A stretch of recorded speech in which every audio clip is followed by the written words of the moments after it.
አሁን የምንገኘው በአዲስ አበባ ሙዚየም ውስጥ ነው። አዲስ አበባ ሙዚየም ውስጥ ምን አለ የሚጎበኝስ ምንድነው የሚለውን አብረን እንከታተል ይሆናል። አብራችሁ ቆዩ።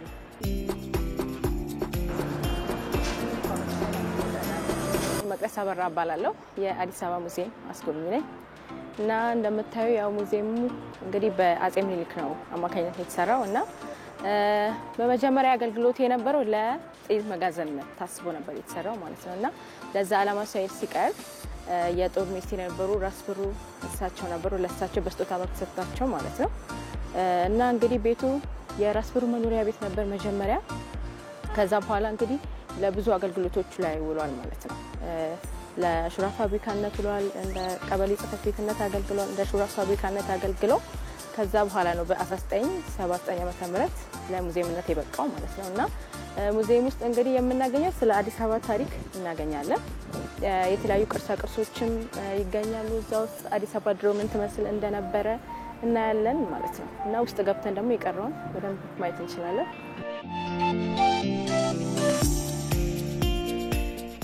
እንግዲህ አሁን ያለንበት አዳራሽ የምስረታ አዳራሽ ምንድነው ነው። ያው በአጠቃላይ ግን ሙዚየሙ 7 ክፍሎች አሉት አጠቃላይ ማለት ነው። ፎቅ ላይ 2 ክፍሎች አሉ። በዛኛው ሳይድ ደግሞ አንድ አለ፣ ከታች ደግሞ 4 አለ ማለት ነው። በአንድ ላይ 7 ይሆናል ማለት ነው። የምስረታ የተባለበት ምክንያት ይሄ አዳራሽ እንግዲህ አዲስ አበባ እንዴት እንደተመሰረተችና ይሄ ሙዚየም እንዴት እንደተመሰረተ ስለሚገልጽ ማለት ነው። ዳግማዊ አፄ ምኒልክ እቴጌ ጣይቱ ማለት ነው እንግዲህ አዲስ አበባን የመሰረቱት እነሱ ናቸው ማለት ነው። አዲስ አበባ የሚለውን ስያሜ የሰጡት ደግሞ እቴጌ ጣይቱ ናቸው ማለት ነው እና ቀደም እንዳልኩት ይሄ ሙዚየም በአፄ ምኒልክ አማካኝነት ነው የተሰራው ማለት ነው። የጋሻ መናየው የወሎ ንጉስ የንጉስ ሚካኤል ጋሻ ነው። እዛ ጋር የምናያቸው ጎራዴዎች ደግሞ አሉ። በአፄ ምኒልክ መኳንንቶች የሚጠቀሙበት የነበሩ ጎራዴዎች ጋሻዎች ናቸው። እንግዲህ እነዚህ ጠላትን ለመከላከል የጦርነት ጊዜ የሚጠቀሙበት የነበረ ነው ማለት ነው። እዚህ ጋር የደጃዝማች ባላምባራስ አለ፣ እዚህ ጋር የቀኛዝማች አለ። ሌሎች ክፍሎች ላይም ደግሞ አለ የቀኛዝማች የግራዝማች ማለት ነው። እነዚህ እንግዲህ በጦር ክፍሎች የማዕረግ ልብሶች ናቸው ማለት ነው።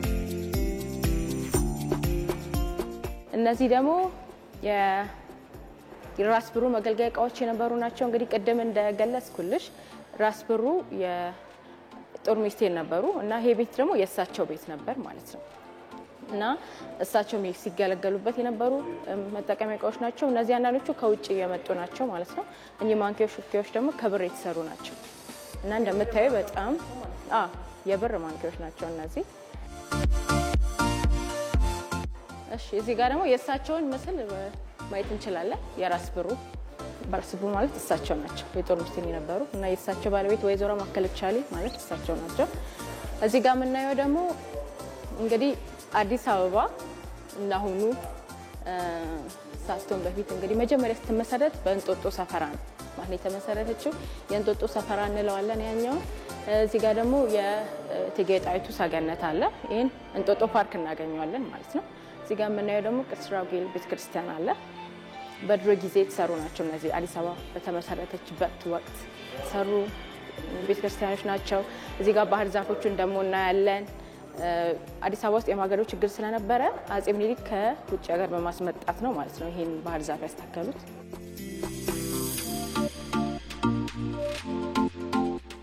ወደ ሁለተኛው አዳራሽ እየገባን ነው። የእድገት አዳራሽ የምንለው ነው።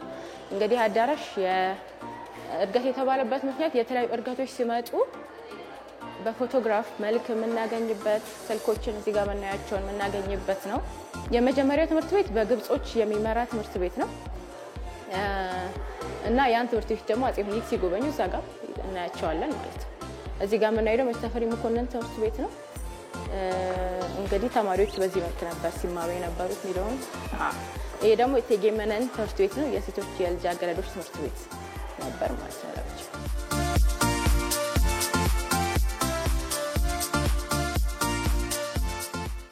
እዚህ ጋር የምናየው ደግሞ የክብር ዘበኛ የኮሎኔል ማዕረግ ያለው ልብስ እንለዋለን። እንግዲህ አለባበሱ በዛ መልክ ነው ማለት ነው የሚለበሰው እና ይሄ የማዕረግ ልብስ ነው ማለት ነው።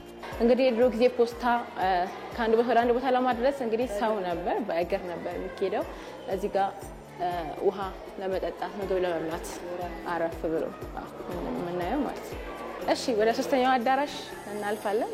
የአድዋ አዳራሽ እንለዋለን ማለት ነው። ያው በአድዋ ጊዜ የተጠቀሙባቸውን የተለያዩ እቃዎችን እናገኛለን። እዚህ ጋር የምናየው የጦር ክፍሎች የማዕረግ ልብሶች እናገኛቸዋለን በብዛት እዚህ ጋር።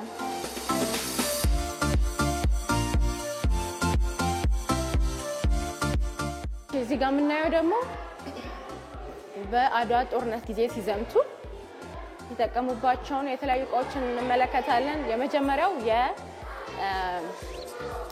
መያዣ ነው። ጠጅ ለመያዝ የሚጠቀሙበት ከቆዳ ከእንጨት የተሰራ ነው ማለት ነው። አዎ ከላይ ያለው ማለት ነው። እዚህ ጋር ከታች የምናየው ደግሞ የውሃ መያዣ ነው። እርኮት ይባላል ማለት ነው። ውሃ ለመያዝ የሚጠቀሙበት ይህም ከቆዳ ከእንጨት የተሰራ ነው።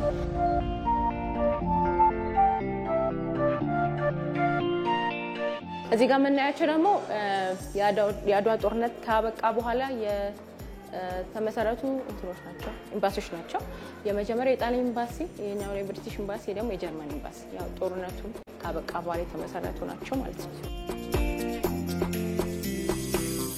እሺ ይሄ አዳራሽ ደግሞ ከፋሽስት ከዲፕሎማሲ የምንለው ነው። ፋሽስቶች ያው ተመልሰው ከመጡ በኋላ ለበቀል ማለት ነው እነሱ ወደ አዲስ አበባ ሲገቡ ምን ይመስል እንደነበረ እና ደግሞ የኛ ሀገር ጠቅላይ ሚኒስትሮቻችን ከተለያዩ ሀገራት ጋር በሚገናኙበት ወቅት የተነሱ ፎቶግራፎች ለተለያዩ ጉዳዮች ሲገናኙ ፎቶግራፎችን እናያለን ማለት ነው። እዚህ ጋር ደግሞ ለየት የሚያደርገው በድሮ ጊዜ የተጠቀሙበት ብሮችን፣ ሳንቲሞችን አሞሌ ጨው ሲባል አሞሌ ጨውም ነበር፣ ልክ እንደ መገበያያ ያገለግል ነበር። እነዚህ ብሮች ናቸው። በአጠቃላይ ከተለያዩ ሀገራት ያው ለአዲስ አበባ ፍቅራቸውን ለመግለጽ ግንኙነታቸውን በደንብ ለማዳበር የተሰጡ ስጦታዎችን እንመለከታለን። ከጅቡቲ፣ ከካሊፎርኒያ፣ ከእስራኤል ሀገር የተሰጡ ስጦታዎች ናቸው ማለት ነው።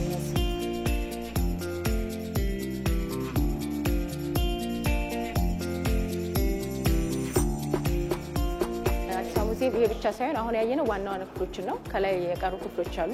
እነሱን እንግዲህ በደንብ ጊዜ ስታገኙ መጣችሁ መጎብኘት እና ደግሞ በዚሁ አጋጣሚ አዲስ አበባ ሙዚየምን ያላየ መጥቶ እንዲጎበኝ ላለው እሺ ለአደረግሽልን ማብራሪያ እጅግ አድርጌ አመሰግናለሁ። በአዲስ አበባ ሙዚየም የነበረን ቆይታ ይሄን ይመስላል።